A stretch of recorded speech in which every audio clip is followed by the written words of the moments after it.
Hello everyone, and welcome back to the Recovery Channel. I hope you enjoyed Phil's little mini-series on DBT skills and how they can help you with Step 7, our recovery, and life in general. Please send us your comments on what you think and if those skills are working for you. We'd also love to hear if your thinking has changed since you've been doing those daily affirmations for several months now.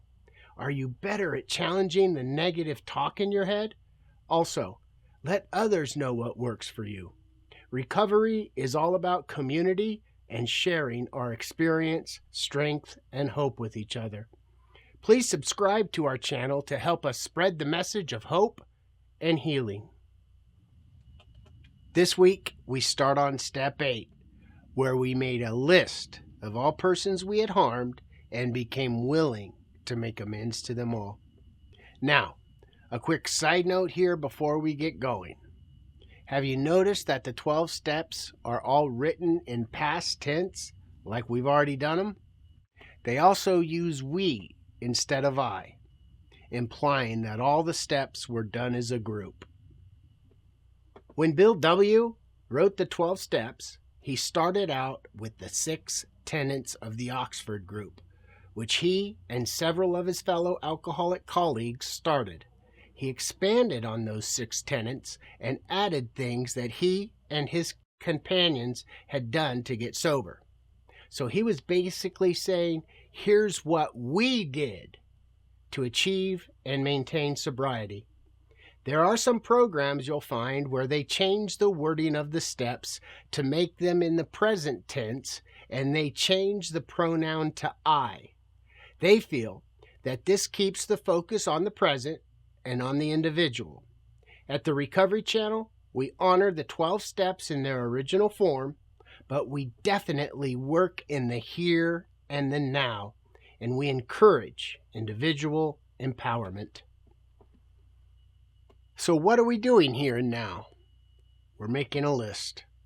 We're making a list of the people with whom we need to make amends. We're going to talk about the mechanics of doing that today, right now. This part is relatively easy because of the way we did our Step 4 inventory.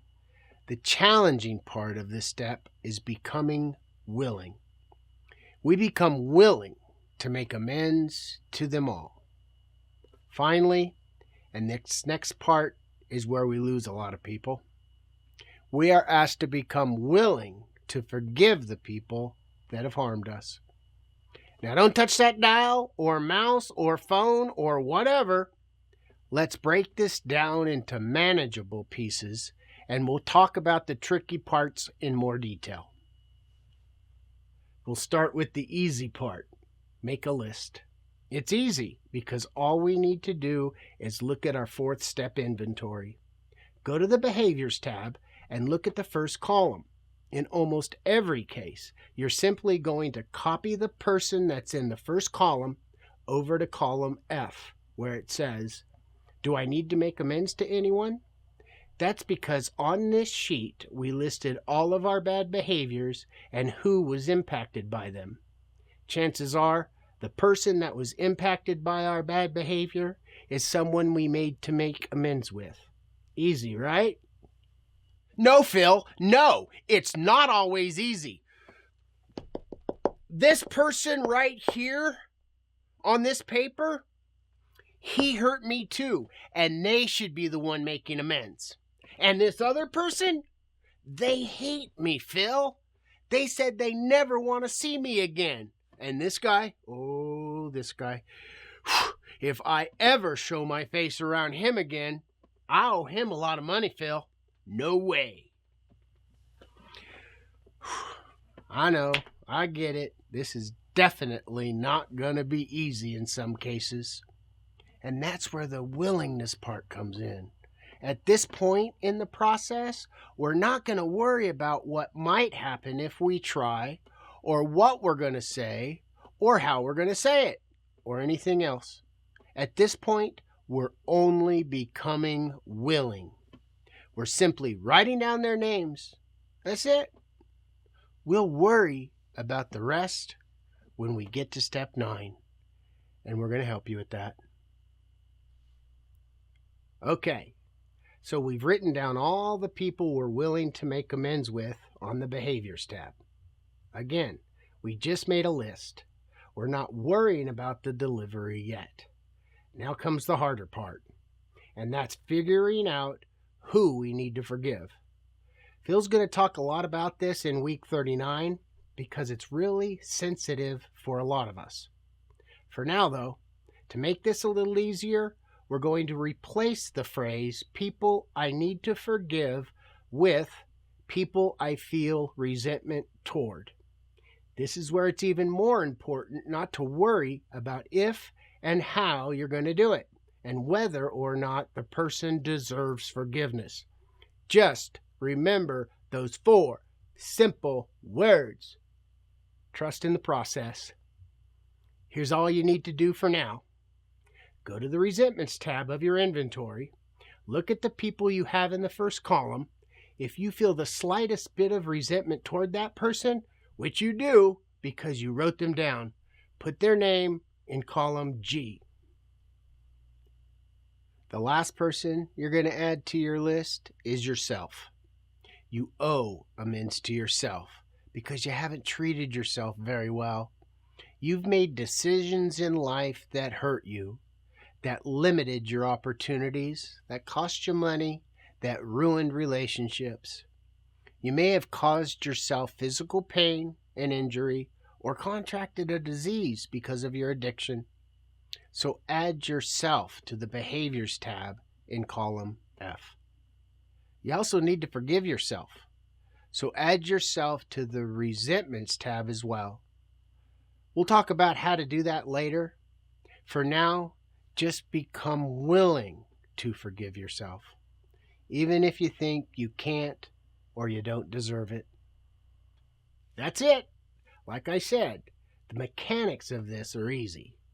You're just taking the people from the first column on the inventory tabs and copying them to another column. Now you've got your list of people you need to make amends to, and you've also got your list of people you feel resentment toward. Once you've got that done, take a moment and think about anybody else that should be on the list. You might have missed someone on your inventory. So let's spend a few minutes on the second part of the step, the part that talks about becoming willing. Remember I told you willingness is a part of how recovery works?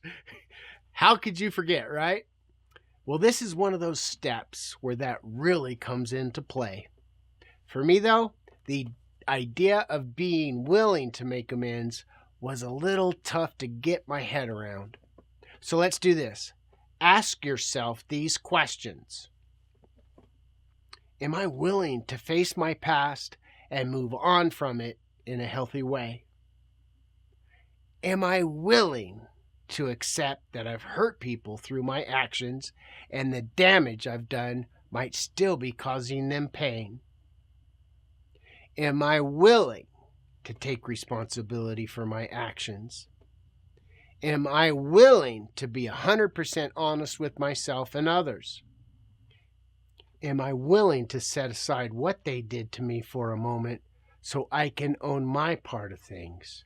I might not be able to, but am I willing to try? Am I willing to accept that if and when I make my amends, it might not change anything with the relationship? If you can answer these questions with a yes, then you've done the second part of step 8. But what if you're having some trouble with this? Let's go a little deeper. First, let's talk about the benefits of doing step 8, because let's face it, willingness gets easier when there's something in it for us. First, we're going to get emotional healing. As we often stress around here, carrying around shame is poison for the soul. The amends process helps us let go of some of that shame. Making amends to others actually helps us to forgive ourselves, which is one of the most healing things we can do. Another benefit is that making amends can improve our relationships. It doesn't always happen, and we need to be prepared for that. Phil will talk more about that in week 38. But even if we don't improve the relationship, we can at least get some closure because we know we've taken responsibility for what we did and we humbly made an attempt to make things right.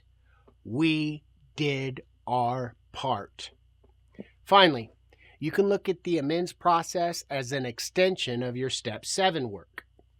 We're working on our unwanted character traits with the help of our higher power and others, and Steps 8 and 9, it helps us to keep moving forward. Speaking of our higher power, like with all the steps, ask your higher power for help and guidance. The Step 8 prayer sounds like this, with our own minor additions. Higher power, I humbly ask your help in making my list of all those people I have harmed and those I hold resentment toward. Give me the courage to take responsibility for my actions and begin to atone for my past mistakes. Grant me the willingness to begin this leg of my journey and help me to find peace and healing from the past. Our final suggestion this week is to stay mindful as you go through the process. As always, pay attention to your feelings, acknowledge them, and try to ride them out.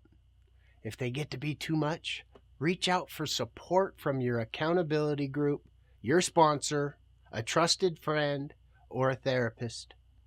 You don't have to do this alone. And remember to stay in the present. You don't have to think ahead about making the amends. We're just making the list right now. And while we're addressing the past, don't get stuck there and dwell on it. We are taking positive steps and moving on from our past. We are making positive progress, so let's keep moving forward together. Okay, that does it for this week. Your homework is to start your lists. Don't rush it. You've got 3 weeks to get it done. For the next couple of weeks, Phil is going to be talking to you about boundary conversations, which are an important component of your sobriety. Then I'll be back to wrap up Step 8. There's someone very special on my Step 8 list. You want to know who it is? I'll tell you in 3 weeks. Stay strong, stay sober, and remember to reach out for support when you need it. And always remember, recovery is possible today.